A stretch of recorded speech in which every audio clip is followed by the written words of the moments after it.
I'm Admiral Brad Cooper here at United States Central Command, where I'm leading the forces executing Operation Epic Fury. First, I want you to know that we continue to keep the families of our fallen heroes and our wounded teammates in our thoughts and prayers. I'd also like to acknowledge and thank the families of the 50,000 American servicemen and women deployed in and around the Middle East.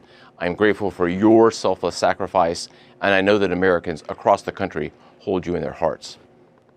Let me start by offering my overall assessment of Operation Epic Fury. In short, U.S. forces continue delivering devastating combat power against the Iranian regime. I've said this before, but it bears repeating. U.S. combat power is building, Iranian combat power is declining. And we remain centered on very clear military objectives in eliminating Iran's ability to project power against Americans and against its neighbors. Every day, we're striking hard at Iranian ballistic missile and drones. To date, we have struck more than 5,500 targets inside Iran, including more than 60 ships, using a variety of precision weapon systems. Just yesterday, we had strike waves nearly every hour from different locations and directions going into Iran. We also took out the last of 4 Soleimani-class warships. That's an entire class of Iranian ships now out of the fight. I'd characterize our strikes as being unpredictable, dynamic, and decisive. Since the first 24 hours of this campaign, Iranian ballistic missile and drone attacks have dropped drastically. But it's worth pointing out that Iranian forces continue to deliberately target innocent civilians in Gulf countries while hiding behind their own people as they launch attacks from highly populated cities in Iran. Of course, forces executing Operation Epic Fury aren't just defending against Iranian threats. We are methodically dismantling them by hitting Iranian missiles and drones, as we also strike their defense industrial base. Just last night, our bomber force hit a large ballistic missile manufacturing facility, as an example. So it's not just about what's shooting at us today, it's also about eliminating the threat in the future. Now, let me show you a few of the results from the tremendous efforts by America's joint force.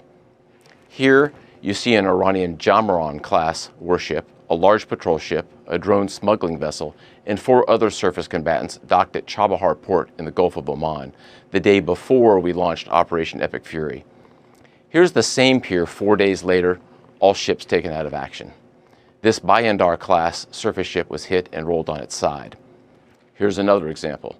Here you see 2 Iranian surface combatants docked at an Iranian naval base near the Strait of Hormuz, just hours into the campaign.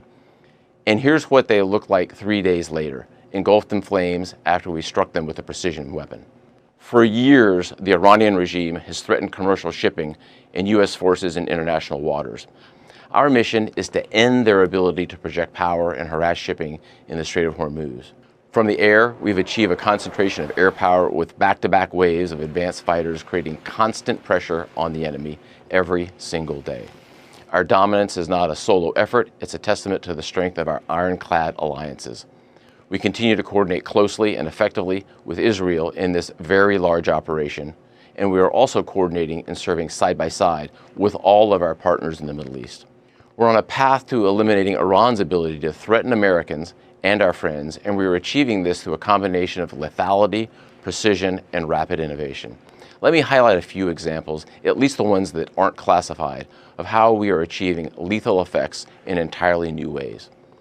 First, our warfighters are leveraging a variety of advanced AI tools. These systems help us sift through vast amounts of data in seconds, so our leaders can cut through the noise and make smarter decisions faster than the enemy can react. Humans will always make final decisions on what to shoot and what not to shoot, and when to shoot.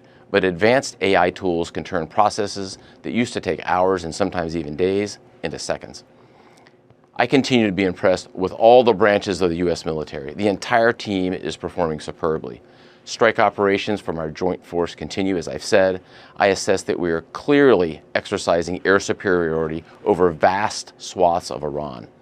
We have the most integrated air defense umbrella in the Middle East, and our defensive operations from the Army, Navy, Air Force, Marine Corps, and Space Force teams are performing magnificently. A note about the Space Force. Our space superiority has been a critical enabler to this fight. Unseen by the world, the Space Force is doing 2 things.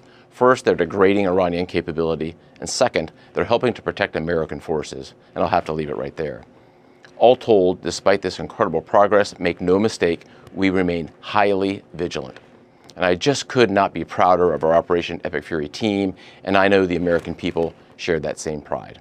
To all our warriors out there, please keep up the great work and Godspeed. Thanks so much.